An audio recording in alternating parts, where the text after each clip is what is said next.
Let me show you how the blower door air leakage test works.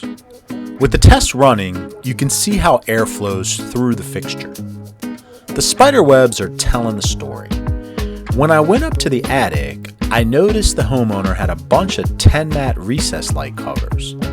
I'm going to show you how to take the next step and use it to cover and seal your recess light. First thing you want to do is clean the area.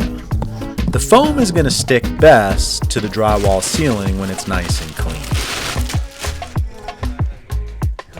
You can deal with any wires by cutting a slit in the cover and sealing it later. I try to pay attention to the way the wires are running and try to accommodate them with a precise cut. I went the distance. I got the professional spray foam gun.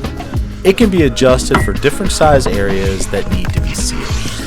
I like to take my time and create a nice foam bead. The foam is great because it slowly expands and fills in the gaps and cracks.